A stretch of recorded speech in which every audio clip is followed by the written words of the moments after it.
Hey man, what's good, y'all? What's good, Real Talk Squad? Legends live forever. Had to add a little, the beat in the beginning, bro. Yes, sir. It's MJ, it's P. We gonna see hmm Kobe a little later after the Celtics Pacers game. But I appreciate y'all for tuning in. How you feeling, bro?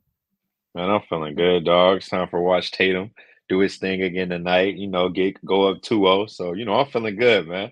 See, Looks I like my picks actually, is going well right now. I actually think y'all gonna blow them out like bad today. I think it's gonna be bad.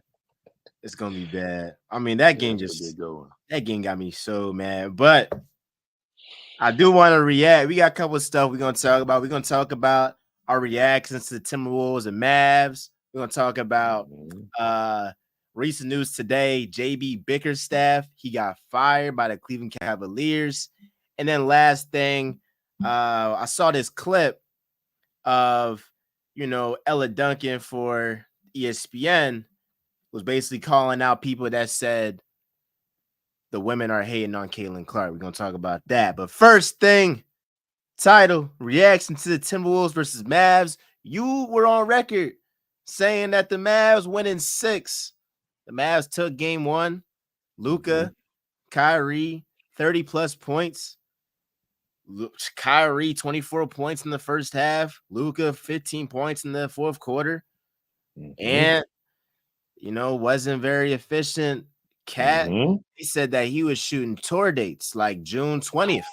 That's what they said. So, I mean, it make your prediction look good, at least as of right now. What was your thoughts on game 1, Mavs versus Wolves? It went how I predicted and expected to go. The only thing that didn't go well is I said Kyrie was gonna get 40. He got 30, but I take 30 in the dub. But the Timberwolves, they just came off a grueling 6-game series with the Nuggets. And it takes time to you good, dog? Where we at? Where we at? Oh. Oh, no, I'm good. I was giving you your floor, bro. Oh, my fault. I was You like, dang, mean? I thought it said I know I I'm thought getting it a little, I'm getting crazy today. You bet. mean? Oh yeah, Go go ahead. I crazy. got you then. But yeah, no, I went how I expected it to. They had a grueling series with the Nuggets 6 games. So coming into game 1, legs would be a little tired, even though you back at home and the Mavs had a little bit more time off. But Kyrie and Luka, they came to play. They came to play. Kyrie had 30, started off strong. He carried them early, with Jaden McDaniels, kind of carrying the Timberwolves. It's different with Kyrie carrying and Jaden McDaniels carrying. And then Luka closed it out. He closed it out 15 strong in the fourth quarter. And their 2 stars played better than the other 2 stars, and that's all you can ask for. So right now, my prediction is looking good. They came and did their job. They stole one. I think the Timberwolves will win game 2. Mavs will go home, and get the job done, and then they'll beat them in 6. So yeah, that's how I look at it. So I know you was on record saying that it's a big difference between Jamal and Kyrie. And I agree, but I'm like, bro, Ant can defend. Ant was tired. He It's a was tired. And difference. I'm not worried about this. I'm not worried about this at all. I feel like people get very, very they hype over game 1, overreaction, something crazy. I remember people said that Luka was cooked. That's what Tim Legler said after game 1, Mavs versus Thunder. He said Luka is cooked. And then they won Mhm. again. Then they won 6 games. So game 1, I ain't really tripping. I think the Wolves are actually better away. I mean, they done shown that this postseason. For some reason, they aren't their best at home. Whatever the case, Mhm. that's kind of weird for like a younger team. But nonetheless, I think they was tired when they had a grueling 7-game series. So that's really what it was. I gotta give credit to Kyrie for really carrying the Mavs like in the beginning. He like helped them stay afloat. I'll give him that. And Luka, it was like they took turns. It was like, all right, Kyrie, you go, Luka, you Mhm. go.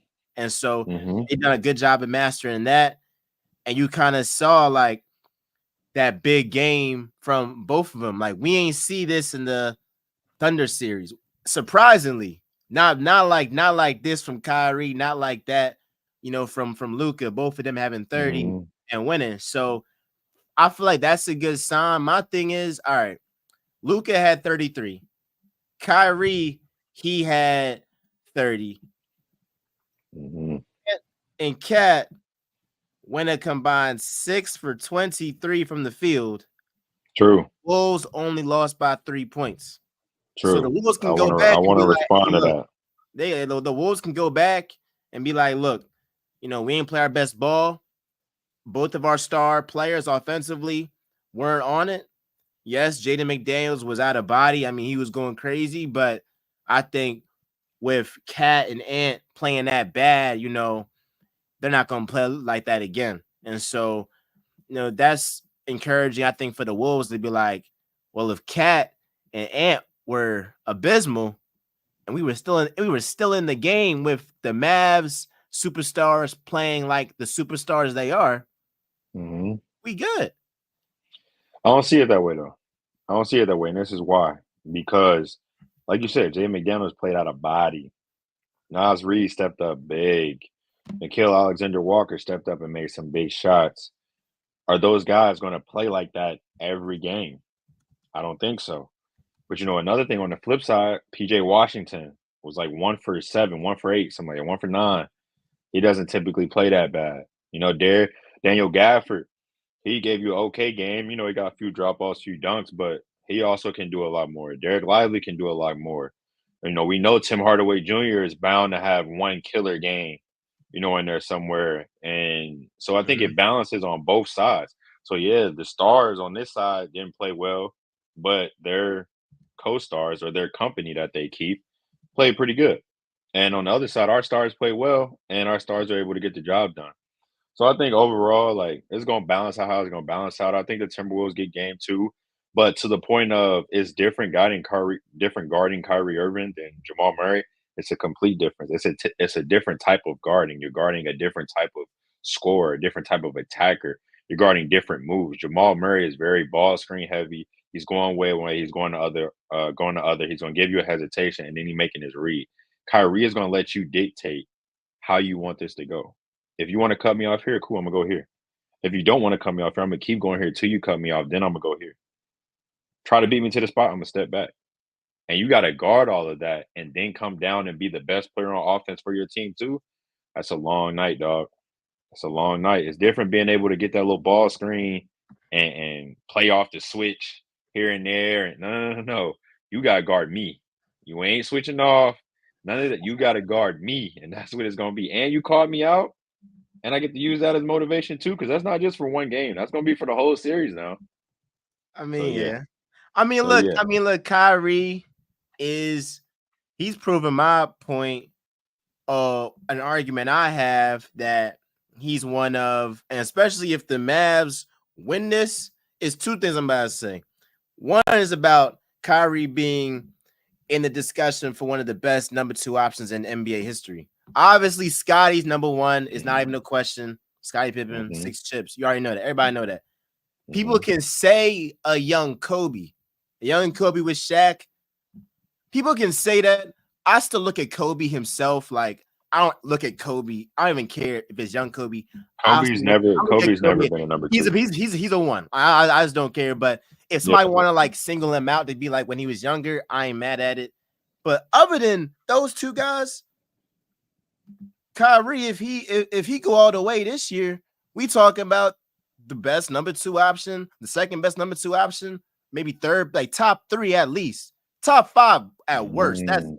That's base level, but I Mm. think Right. definitely top 3, and I would argue top 2 if he can get one, with Luka. And then my other point about Kyrie is like, and we argued about this. You disagreed, but I firmly believe this is the best Kyrie I've ever seen all around. Mhm. Offensively, he hasn't dropped off. He hasn't dropped off. He's still cooking folk offensively. He had his Mhm. second most points ever in a half. Um, Mhm. last game, 24 points. So his offense hasn't dropped. And then now he's defending at a high level. That's always been a knock on him. He don't defend. No, he's defending. Mhm. They would say, oh, he's hiding behind Iman Shumpert, J.R. Smith. No, he's defending now. And his leadership is the best it's ever been in his career. His maturity, his approach to the game. Not to say it wasn't before, Mhm, but now it's you can see like you still have Luca who is younger, who mhm, hasn't been there before. So it's kind of like Luca. I mean, it's kind of like Kyrie, even though he's the number 2 option, he's taken on as being one of the leaders of the team. Versus with Bron, it's like Bron such a force. All Kyrie had to do was just score the ball. So I feel like mhm. top to bottom, this is the best Kyrie we ever seen. I after I kinda sat with your statement a little bit more, I understood where you was coming from, but to me, I still don't think it's the best Kyrie we've ever seen. I think it's one of the best. I think it may be as close to complete as his game has been, on both ends of the floor, but I do think a young Kyrie guarded as well. A young Kyrie guarded in those championship runs. He wasn't just out there. A young Kyrie was chasing Clay off those screens to get a miss. A young Kyrie was chasing Curry in that pick and roll, or chasing Curry when he goes down and he's coming back for that reverse pin down action as well. Yeah, they had JR and Iman Shumpert, but we have to remember they also had a younger Harrison Barnes. They also had a Sean Livingston. These other guys that was on the floor could score the basketball too. So like Kyrie's guarded in his career. I don't think we've ever, to me, I don't think that's ever been a conversation. Is Kyrie Irving guarding? I don't think it's ever been he's the best defender, but it's never been the conversation that we've had like we've had with Curry when we say like Curry's a liability on defense. We've never said that about Kyrie Irving. Kyrie Irving just never been the focus of as primary defender. You know what I'm saying? So I like, think so I personally feel like is it close to one of the best? But Kyrie Irving, when I say like Kyrie Irving during the run of the Cavs and when he first got to Boston was truly box office. Like we're talking about box office, the most exciting, exhilarating player to watch in the NBA. You know what I I'll mean? give And you 20. now, I ain't gonna lie, 2017 offensively, that was that was the offensively that was the best. And when I say he ain't drop off, he hasn't like drop off a cliff. I do believe yeah, no. 2017 that was a different. Oh my god, And that's what I'm saying. Like what we're talking about, and 2017 that's why, offensively was crazy. yeah, and that's what I'm saying. Like when I say the best Kyrie, like Kyrie was box office. You want to talk about we all knew walking in the gym there was not a single, and I still think this today, but I think You're it's saying kind it's of still that. overshadowed. Yeah, I think it just kind of overshadowed with, the younger guys that's in the league and the different narratives and stories, but you can't guard him, period. Period. There's nothing you can do defensively to stop Kyrie Irving from doing whatever he chooses to do on a basketball court. There's nothing. There's no scheme, way you can send him, putting a hand in the pocket. There's nothing you can do to stop him from doing what he wants to do. Kyrie Irving he either makes it because he makes it, or he misses it just because he missed. Yeah, it's nothing you can do to stop that, John. There's nothing you can do to stop me. So, is it the best basketball he's played as a whole? If you want to say that, I'm not mad at you now that I've sat with it a little bit more. But I personally think those years from 2015 to 2018, 2019, it's a bad man. Mm. That's a With bad man. Ant, how you feel about? Because I'm a big Ant guy. Yeah, we know. Bad shooting night. It is what it is. Like I think somebody brought up the point of is the lights bigger? I'm like, hell no. He's just bro just tired. Bro just tired. And people was saying, oh, he should have called out Kyrie, bro. I mean, he ain't really people be taking because I'm in journalism. People take certain sound bites. I do think Kyrie seen the whole John. And like when you're this, when you're like any athlete will take anything as motivation. Honestly, like if you say anything, I don't feel like what Ant said was like disrespectful, crazy. He's like, look, I'm gonna guard Kyrie. I think Kyrie's like, you ain't gonna guard me. I feel like that's what it was. But people, the media trying to be like, trying to take his like quote of being like, I got Kyrie out of context and trying to say that, he was, I'm a strap up Kyrie. Like, how you feel about, I don't feel like that was a big deal, but how you feel about like Ant kind of challenging Kyrie and just like his overall performance. I feel like it was what it is. Like you in the post game conference, they ask you about your next opponent that you're facing. And instead of talking about the Dallas Mavericks as a whole and saying, we got the Dallas Mavericks coming up, they got a two-headed monster, Luca, Kyrie, we excited to, face those guys with, me and Kat versus Luca, Kyrie, and Timberwolves, Mavs. Like we're excited to face them team versus team. Cool. You say that, everybody, that's a normal answer. But you ain't choose to say, I got Kyrie, that's my matchup. I'm excited to see what I'm gonna be able to do against him. Come on, dog. I was a hoop. That's a challenge. That's letting Kyrie know, like, we ain't even looked at the scouting report for the team yet. You just finished the game. You just finished the game. You ain't went to the locker room. You But ain't took your that's why jersey people off. love him. He just be talking. But that's my And thing that's too. true. But if you're gonna talk that, you better know Kyrie Irving's at home, like he said, with his family, his kids, cooling, watching game 6 in his own business. And he has to hear sitting next to his children, a young brother on television talking about some, yeah, I got Kyrie. Basically, I see him in a couple of days. We're gonna see how I go down. Nah, son. Okay, cool. Watch this. 30 efficiently and a dub. See you game 2, young fella. That's Yeah, cool. That's yeah. cool. It's just like this remind me of like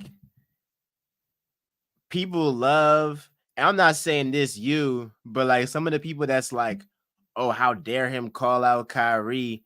This the same guy that y'all love when he called out Jamal Murray, when he called out certain players.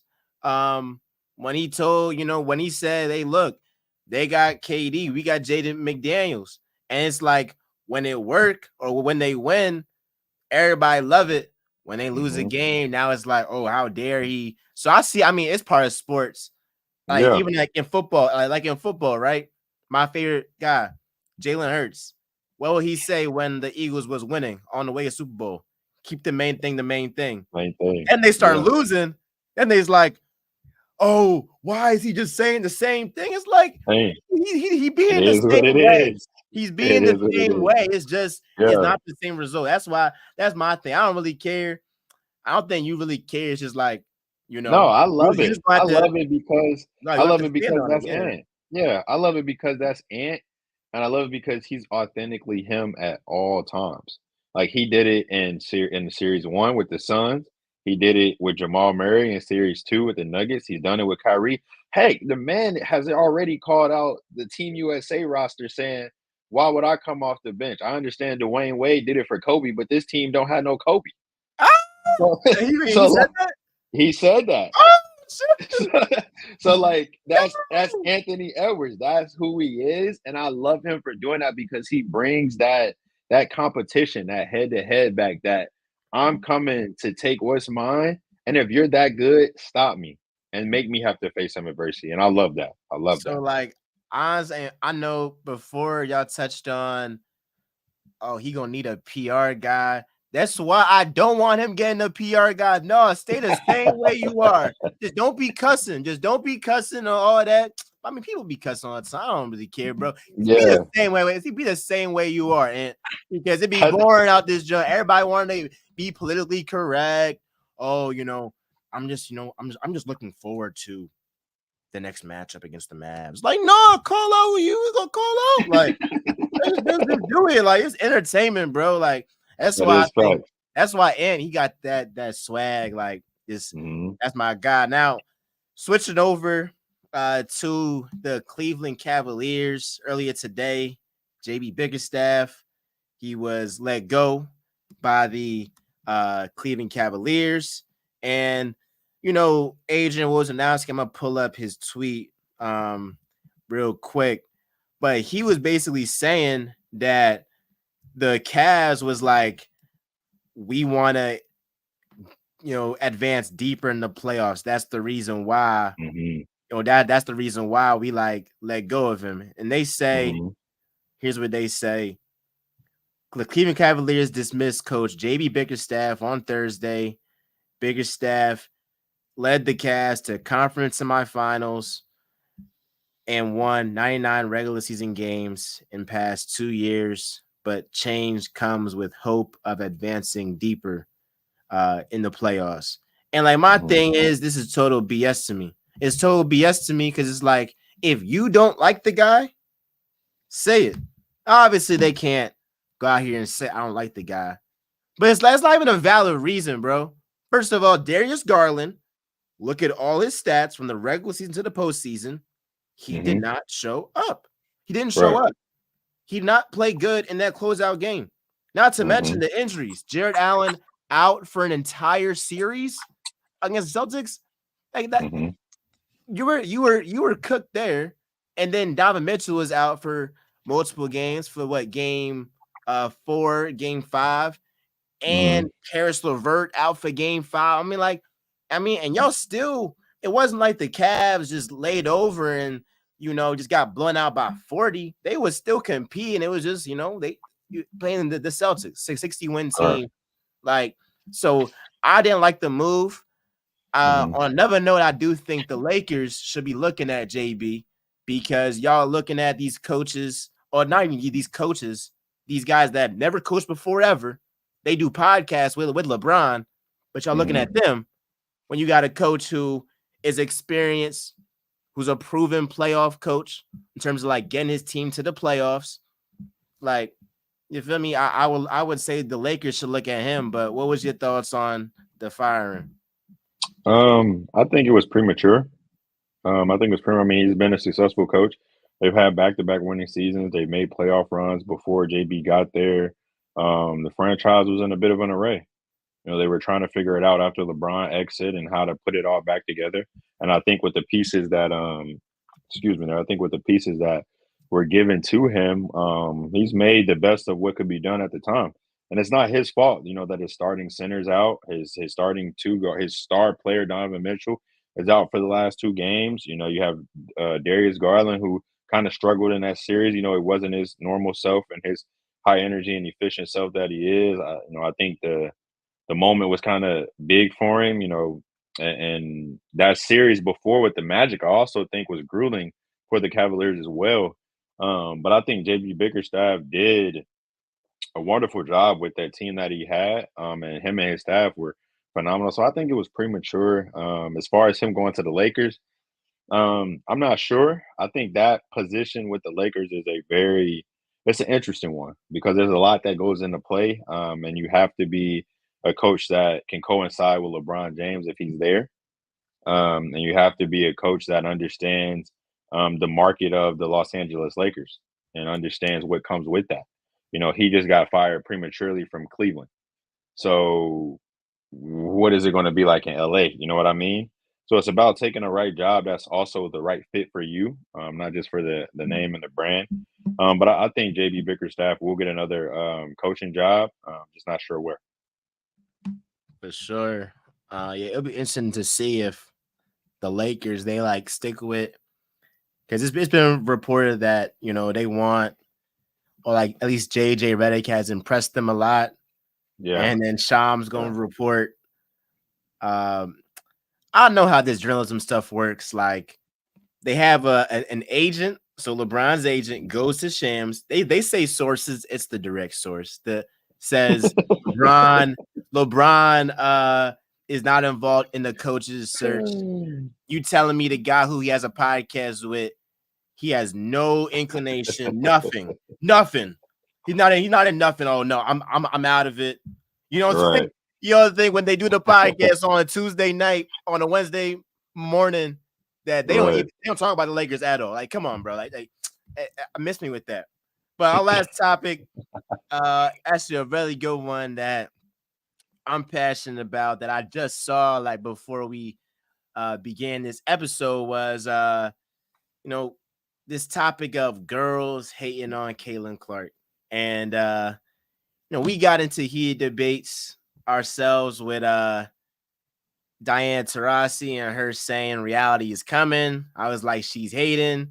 You was like, she's just telling her what it's gonna be. At the time, I felt like, you know, why are you saying that during March Madness? It could have been better timing. Mhm. But nonetheless, that was back. That was back in late March before Caitlyn she wasn't even drafted yet. Mhm. Now, I believe it was after the Timberwolves game, Charles Barkley, Chuck, he goes out and he says, uh, basically, y'all girls need to stop hating on Caitlin Clark. Y'all gotta stop being petty. She is changing y'all league. And while I Mhm. do believe she's changing the league around, I'm like, who is hating? Maybe I missed a quote. Maybe I missed a Mhm. quote. Maybe somebody said something. Yeah. And if it is, then that's on me. But I haven't seen anybody hate on her when she's Mhm. got into the league. Right. What I've seen, bro, is Breonna Stewart give her a hard screen. She fell to the ground. Is that hating? I seen Sabrina, shoot a three. Look at her, give her the shrug. Is that Mhm. hating? I seen the woman her first game Dejanay, was that her name? Mhm. Yeah, Yeah. Dejanay, like, she was talking. I mean, she was picking her pocket, talking that talk. That Mhm. hating, all I see is competing. So it's like, Mhm. what you expect the girls to do? Like, just sit down and be like, "Hey, you're the god. I'm so sorry for even being on the court with you. You're the Right. best thing. You're white Jesus, like Larry Bird called Jordan. Like, what you want? I don't get, Right. like, Right. Right. what's the, you feel me? So I think it's this, right? So as we talked about, DT said reality is coming. And since Caitlin Clark has been in the league so far, reality has hit that this isn't Iowa anymore. And I think those WNBA players who are stars of their own are proving that fact. But I think it's more, she's just such a sensitive topic because of everything that she's doing for the league outside of like on the court playing. It makes it a sensitive topic. And I think something that LeBron James said was very critical to this was Caitlin Clark is going to be a great. She's going to be a great player and she's going to do great things for the WNBA.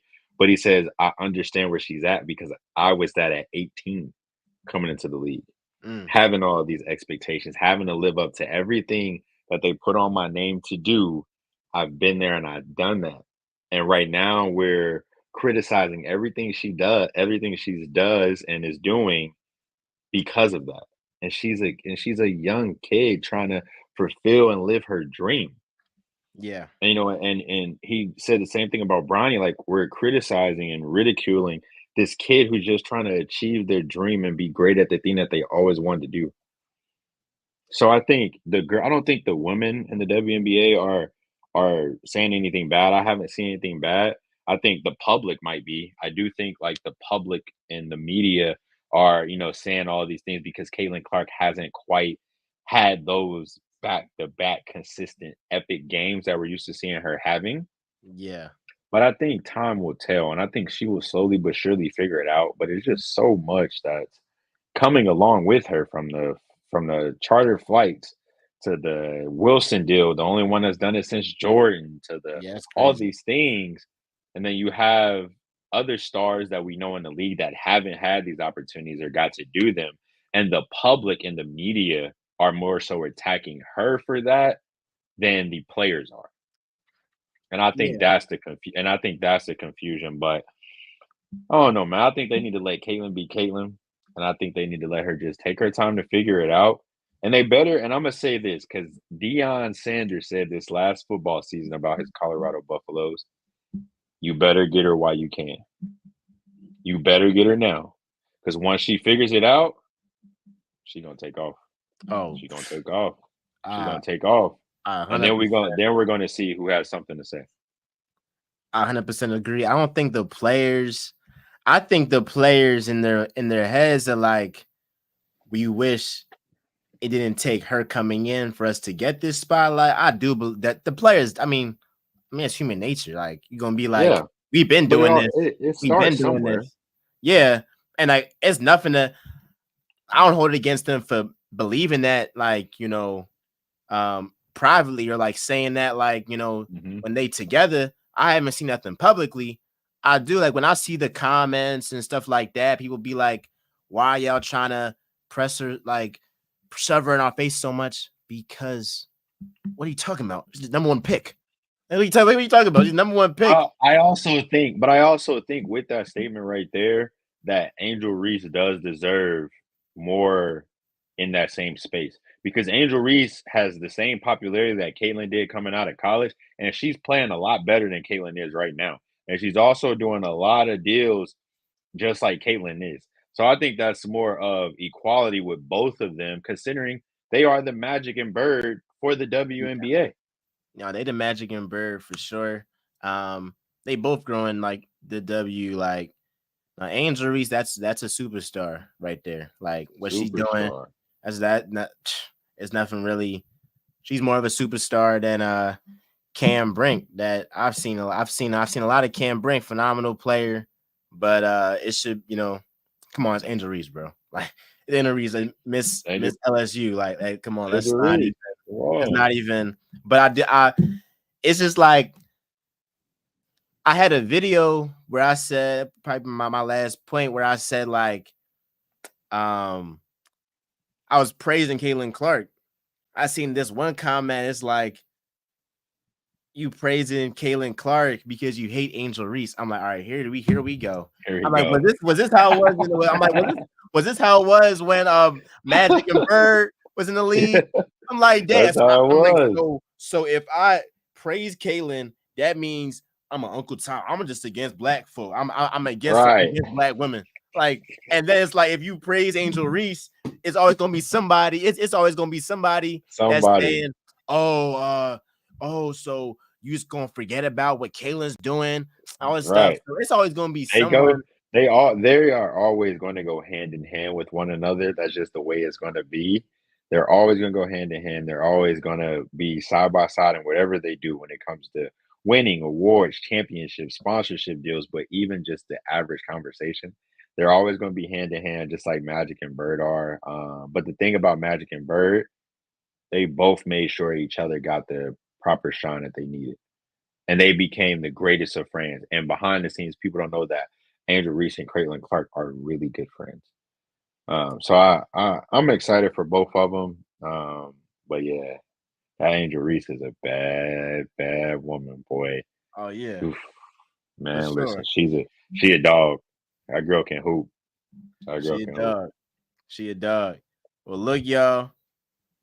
They talking about some Sixers stuff. But yeah, y'all.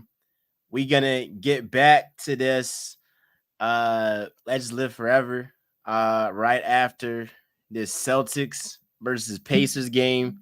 So be sure to tune in after that. We gonna give our instant reaction. And I'm looking, the Pacers is up by 3. Yeah, that's cool. The game just started.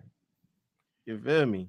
But like, comment, subscribe, do all that jazz. With that being said, y'all, Legends Live Forever. MJP. We gonna see y'all soon. We out. See y'all soon.